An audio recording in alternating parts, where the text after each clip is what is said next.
네, 더불어민주당 수석 대변인 이해식입니다. 오늘 브리핑 하도록 하겠습니다.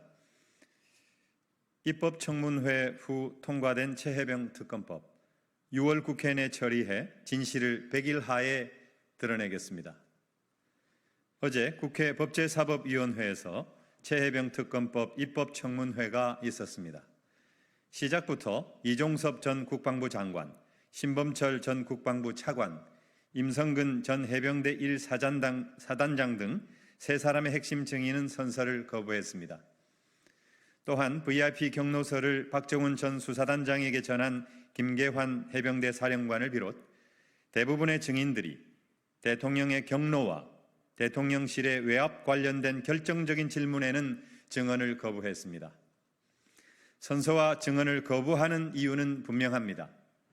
형사소송법상 형사소추 또는 공소제기를 당하거나 유죄 판결을 받을 사실이 드러날 염려가 있기 때문입니다.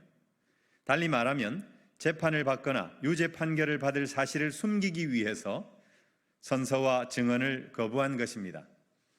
간접적이지만 스스로 죄가 있다고 자백한 셈입니다. 직접적인 증언도 있었습니다.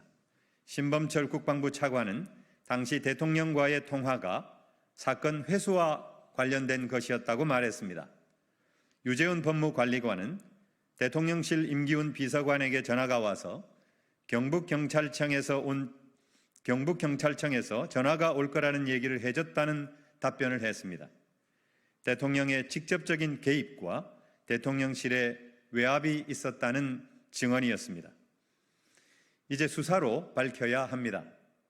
입법청문회에서 증인들이 염려한 바로 그 유죄 판결을 받을 사실을 특검 수사를 통해 명명백백하게 밝혀야 합니다. 법사위에서 입법청문회 후 최혜병 특검법을 통과시킨 만큼 특검을 통해 최혜병 순직 외압 사건의 전모를 밝혀야 합니다. 이제 더 이상 도망갈 수 없습니다. 박성재 법무부 장관이 입법청문회 직후 이어진 최혜병 특검법 심사를 앞두고 주랭랑을 쳤지만 특검법은 통과됐듯이 거부하고 회피하려 해도 사건의 진실은 대낮같이 밝아올 뿐입니다. 7월 19일은 최혜병 순직 일주기입니다. 더 이상 진실 규명을 방해할 수 없습니다. 더불어민주당은 6월 임시국회 내에 최혜병 특검법을 반드시 처리하고 지난 1년간 유가족의 가슴에 피멍을 들이며 파렴치한 거짓과 기만술로 국민을 우롱해온 자들이 누구인지, 왜 선서와 증언을 거부하고 거부권마저 동원해서 진실을 가리려 했는지 100일 하에 드러내겠습니다. 다음 브리핑입니다.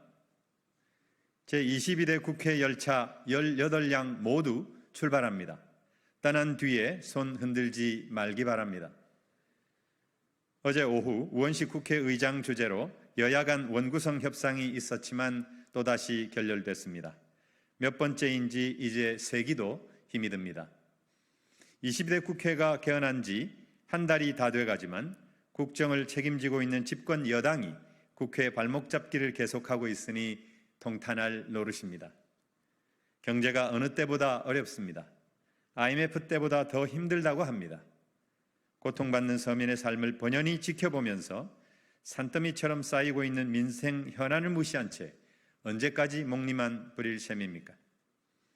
물가는 오르고 대출금 이자 부담은 늘어 국민들의 삶이 뒷걸음질치고 있습니다. 카드론이 역대 최다이고 연체율은 10년 만에 최고입니다. 뒷걸음질치다 넘어지고 많은 서민들이 늘고 있습니다. 자영업자, 폐업자 수가 전년 대비 11만 명이 급증해 곧 100만 명을 넘길 거라고 합니다. 코로나 때보다도 좋지 않다. 이게 나라냐라는 아우성이 곳곳에서 들리고 있습니다. 민생뿐이 아닙니다.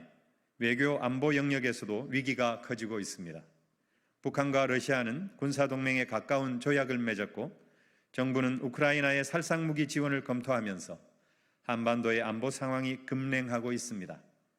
하지만 국회는 이 문제를 논의할 국방위와 외통위를 구성조차 하지 못하고 있습니다. 또한 22대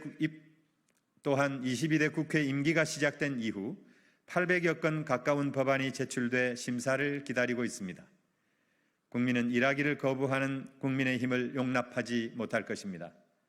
민주당도 국회법 거부 사태를 마냥 인내하며 기다리고 있을 수만은 없습니다. 국회의장이 정한 시한까지 상임위 배정안을 제출하기 바랍니다. 이제 더 이상 기다려줄 수 없습니다. 22대 국회 열차는 주말이 끝나면 18량 모두 출발합니다. 떠난 뒤에 손 흔들지 말기 바랍니다. 감사합니다.